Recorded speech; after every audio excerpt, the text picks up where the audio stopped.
Assalamualaikum warahmatullahi wabarakatuh. Halo Sobat Milenial, selamat datang dalam program Ngobrol Bareng. Tentunya masih sama aku Via Junita atau VJ. Dan pastinya setiap episode Ngobrol Bareng kita selalu menghadirkan teman-teman Ngobrol Bareng untuk membahas sesuatu hal yang pastinya seru banget nih pemirsa. Seperti biasanya, kita akan mengundang teman ngobrol bareng kali ini sesuai temanya yaitu kreativitas buka jalan meraih mimpi. Langsung aja, ini dia Kak Hartini. Halo, Assalamualaikum Kak Hartini. Aduh, apa kabar? Alhamdulillah baik Kak VJ. Gimana Kak VJ sendiri kabarnya? Alhamdulillah baik banget sih. Pastinya ini sebelumnya makasih banget ya Kak Hartini udah mau nyempetin ngobrol-ngobrol ataupun mau sharing gitu sama pemirsa di rumah. Nih Kak, bisa sapa dulu nih Sobat Milenial di rumah nih Kak Hartini, silahkan. Assalamualaikum Sobat Milenial. Gimana kabarnya? Alhamdulillah baik ya, semoganya baik. Oke, nih Kak Hartini mungkin Sobat Milenial di rumah masih ada yang belum tahu nih Kak Hartini tuh sebenarnya sekarang lagi apa gitu, maksudnya lagi sibuk apa sih? Aku itu saat ini sedang menjalani kegiatan UMKM Juara Kota Bekasi. Nah, saya itu adalah salah satu peserta di sana. Peserta aktif yang mempunyai bisnis usaha bidang jasa desain. Gitu Kak. Jadi saya itu peserta yang sering dilibatkan oleh koordinator daerah Kota Bekasi. Waduh, luar biasa sekali ya. Ini tapi kalau ngebahas soal UMKM nih, kita ngomongin soal aktivitas Kak Har dulu nih. Ini Kak Har masih kuliah atau gimana nih? Nah, saat ini aku itu masih kuliah, tapi semester akhir. Waduh, jadi luar biasa. Ya, waktunya lagi fighter-fighternya ya sama skripsi. Tapi ngambil jurusan apa sih Kak? Aku itu ngambil program pendidikan komunikasi penyiaran Islam. Oh sama, satu jurusan komunikasi KPI ya? Anda KPI. Iya, KPI. Di universitas mana tuh? Saya Atakwa Bekasi, daerah Bekasi. Harapan Babelan. Oh, aku tahu banget Atakwa yang terkenal pesantrennya ya di Bekasi, di Babelan ya. Oh ternyata ada sekolah ini juga ya, ada sekolah tingginya juga KPI-nya. Waduh luar biasa. Nih ngomongin soal aktivitas kakak sekarang lagi aktif di dalam dunia UMKM Kota Bekasi gitu ya, yang punya salah satu bisnis digital, desain grafis. Itu sejak kapan punya salah satu usaha itu Kak? Aku itu menjalani usaha desain ini semenjak aku resign kerja di sebuah pabrik PT dekat rumahku ya, nggak jauh dari rumahku. Nah setelah aku resign itu, aku mulai belajar desain dan aku mulai membuka usaha bidang jasa desain. Jadi itu tuh aku lakukan itu di tahun 2021 bulan Juli. Oh, berarti baru-baru tahun kemarin ya? Iya. Saya pada akhirnya ngebuka bisnis ini. Oke. Jasa desain. Iya. Ini kan ngomongin soal desain grafis gitu ya. Ini berhubungan dengan kreativitas. Kadang kan nggak semua orang bisa ngedesain gitu ya. Kalau misalkan ini butuh butuh skill yang mungkin harus diasah gitu, harus gimana belajar gitu dan lain sebagainya. Itu kenapa? Sampai pada akhirnya emang dari dulunya emang concern di bidang desain atau apa? Nggak. Jadi sebelumnya itu awal aku masuk kuliah itu sebenarnya skill aku itu di bidang edit video. Nah, aku belajar desain itu baru tahun 2021 kemarin. Baru banget.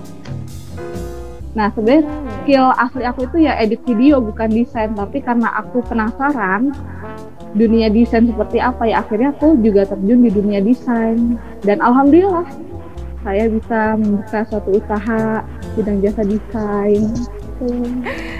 Sampai pada akhirnya ngerembet ya, dari ngedit video akhirnya bisa desain grafis dan lain sebagainya. Tapi kalau untuk belajar ngedit video kayak gitu otodidak kah atau mungkin kakak sekolah khusus ngambil editing atau apa gitu? Aku belajar edit video desain itu secara otodidak, nggak ngambil les gitu. Karena aku itu kalau misalnya udah punya niat buat bisa itu ya aku cari tahu karena sekarang kan udah ya canggih lah ya, udah ada YouTube, bisa belajar dari YouTube tutorial, jadi kita tinggal mempraktekkan sambil melihat tutorialnya kayak gitu Kak. Tapi awal-awal tuh suka ngedit video apa tuh? Aku itu awal-awal suka ngedit video kayak tulisan-tulisan gitu ya, yang kayak di postingan Instagram aku. Iya, Aku ya itu aku biasanya aku suka nulis juga ya, aku suka nulis. Dan biasanya tulisan aku itu aku jadiin suatu karya bentuk video dan aku publikasi ke sosial media. Nah, tapinya di kampus itu kan biasanya juga ada project-project itu kan, project-project bikin video. Nah, aku dilibatkan buat ya editor, jadi editor video, kameramen dan juga edit video. Gitu. Oh iya, jadi kameramen juga? Ya, karena suatu project ya, waktu itu kan ada yang namanya project PPL ya, yang dimana itu kan per kelompok. Jadi di situ tuh yang bisa edit video itu hanya aku, dan yang ngerti kamera ya itu hanya aku. Jadi ya udah. Akhirnya belajar sampai akhirnya meneruskan, dan ya sekarang ya akhirnya punya bisnis, salah satunya desain grafis yang emang pada dasarnya emang punya skill itu gitu ya. Tapi kalau ngomongin soal ngedit gitu ya, ngedit per dunia kreativitas desain grafis kayak gitu, ngerasa pernah kayak pusing gitu nggak sih? Gimana cara apa ya? Kadang kan kalau misalnya ngedit gitu-gitu kan biasanya kadang stigmanya masih kayak wah laki-laki gitu. Ini perempuan luar biasa loh. Itu gimana kalau dari Kak Hartini? Ngerasa penat itu paling sering saya rasakan ya. Tapi yang namanya kita udah terjun di dunia itu dan kita udah bisa artinya kita harus ya udah menjalani gitu. Mau pahit-pahitnya itu harus kita nikmatin kayak gitu, harus kita nikmatin aja. Kalau kata dosen saya ya, kamu itu udah terjun di dunia itu, jadi nikmatin suka dukanya. Mau dukanya banyak pun harus kita nikmatin juga. Bahkan saya kan namanya punya bisnis usaha desain ya, usaha desain bidang jasa undangan digital. Saya juga sering mendapatkan tantangan-tantangan dari customer. Itu yang menurut saya itu nggak mudah, kadang bikin stres juga. Tapi yang namanya ya udah menjadi pekerjaan saya gitu, harus saya nikmatin aja. Akhirnya ngejalanin ya dengan ya karena itu. Tapi ngerasa passion gak sih dunia ngedit kayak gini tuh? Ya, saya itu kan sebenarnya edit video itu udah kayak jadi suatu hobi saya. Saya itu orang yang suka berkarya. Jadi ya dunia kreativitas itu adalah udah jadi kayak kesukaan saya gitu. Jadi saya senang kalau saya berkreativitas dengan hasil kerja keras saya sendiri. Itu sih sebenarnya kalau udah passionate gitu ya, kalau misalnya udah passionate sama hobi kita ternyata, dan ada plusnya adalah dibayar gitu ya, jadi hasil gitu ya. Ini luar biasa sekali sih Kak Hartini. Ini ngomongin soal informasi, kalau Kak Hartini tuh videonya atau karyanya tuh pernah diapresiasi oleh salah satu Pemkot di Bekasi. Itu gimana tuh ceritanya? Boleh diceritain dong Kak Hartini? Yes. Jadi tuh awal mulanya saya itu diminta untuk membuat suatu karya video oleh Ketua UMKM juara Jabar Jawa Barat ya, Kota Bekasi, itu yang bernama Bapak Agus Ridwan. Beliau meminta saya untuk membuat suatu video yang dimana itu isinya itu terdapat narasi yang bertemakan UMKM, dan akhirnya ya saya buat.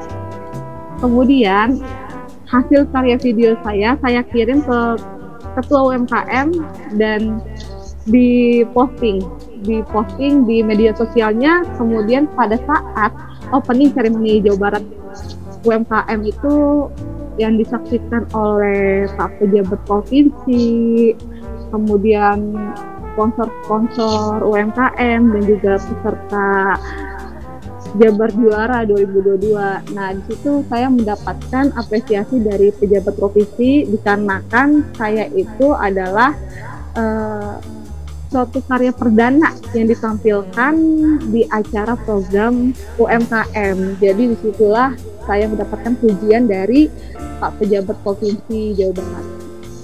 Tapi itu gimana caranya sampai pada akhirnya kenal sama Ketua UMKM Juara Jabar itu? Maksudnya apa kayak dari kakak masuk si UMKM itu, apa seperti apa kenal si beliau itu? Nah, enggak. Jadi tuh sebelumnya koordinator ketua UMKM itu nggak tahu ya kalau misalnya ada mahasiswa yang bergabung di komunitas UMKM. Ketua UMKM itu taunya yang mengikuti UMKM itu ibu-ibu dan bapak-bapak semua. Jadi iya sebelumnya nggak tahu kalau misalnya ada mahasiswa yang masuk ke komunitas UMKM. Nah, pada saat ketua UMKM itu ngetek nomor-nomor yang punya usaha bidang jasa, salah satunya saya di tag ya. Beliau menanyakan apakah ada yang bisa bikin ribbon. Nah, akhirnya saya aktif, saya langsung muncul di grup tersebut. Saya nanya, saya bisa Pak, saya bilang kayak gitu.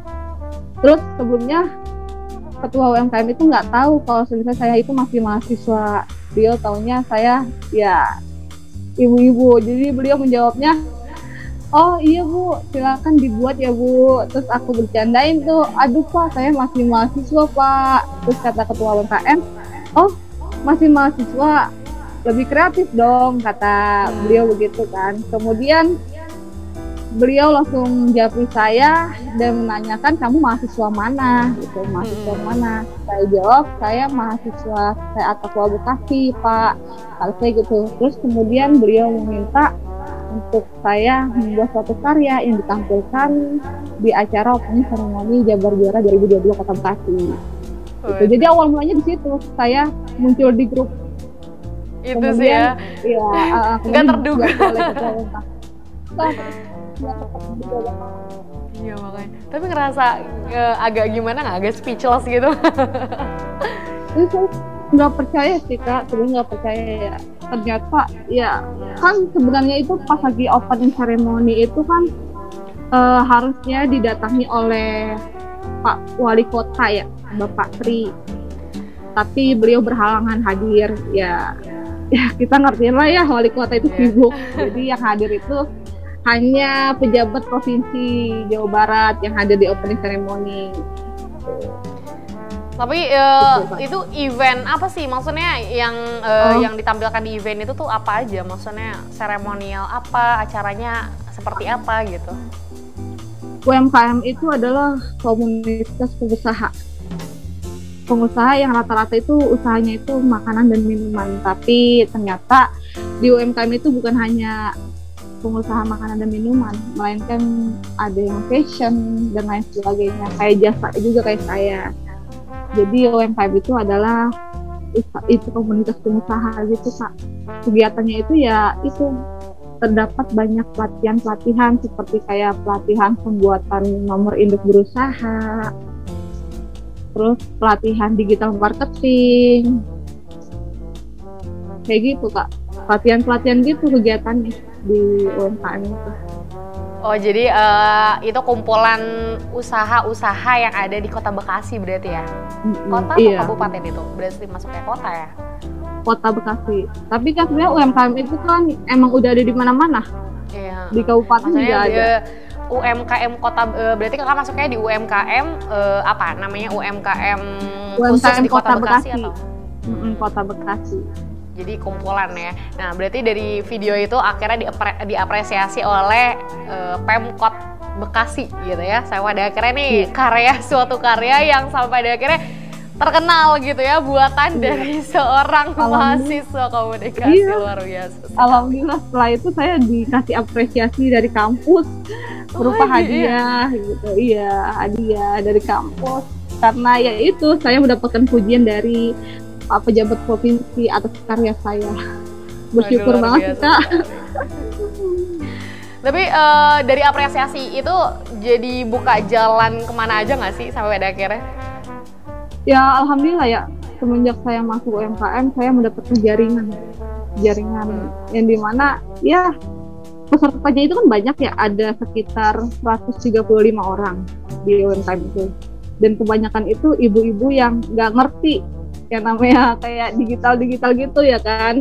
Nah sedangkan mereka itu mempunyai produk, tapi mereka belum mempunyai brand, dan mereka order ke saya untuk dibuatkan brand. atas produk mereka gitu sih. Jadi masuk UMKM membantu para UMKM juga untuk membranding iya, usahanya. Jadi kita tuh kayak kerjasama, dan saya juga dapat jaringan juga deh sana, jadinya saya jadi dikenal oleh seluruh peserta UMKM. Dan mereka kalau misalnya ingin membuat kayak merek stiker gitu, stiker dari produknya, mereka ordernya ke saya gitu. Tapi ngerasa terganggu kan? Sekarang lagi skripsian gitu ya, terus pengembangan bisnisnya juga kliennya banyak gitu. Keganggu nggak tuh? Sebenarnya jujur terganggu banget ya skripsinya, jadi kayak skripsi kayak ketunda-tunda kemudian karena saya lebih fokus dulu ini UMKM ya, dikarenakan saya mendapatkan apresiasi, artinya saya harus benar-benar menyelesaikan kegiatan UMKM ini dong. Nggak boleh yang namanya saya menjalani kegiatan ini setengah-setengah, ya kan? Karena udah menjalani mau nggak mau tuh. Menjalani mau nggak mau kita nikmatin. Sebenarnya ya pusing, dibilang pusing, tapi ya kita harus bisa bagi waktu ya, bisa bagi-bagi waktu karena ya kegiatan ini, dan juga ya udah kan emang lagi skripsian. Ya udah kita nikmatin aja, tanggung jawab juga gitu ya. Salah satu juga ini kan sebuah rezeki gitu ya. Tapi ini Kartini kita bakal Kartini kita bakal ngobrolin lagi nih soal ya masih banyak pasti ya tentang pengalaman Kartini di dalam dunia desain grafis dan lain sebagainya. Tapi kita jeda dulu nih sebentar. Jadi sobat milenial jangan kemana-mana, tetap di Ngobrol Bareng.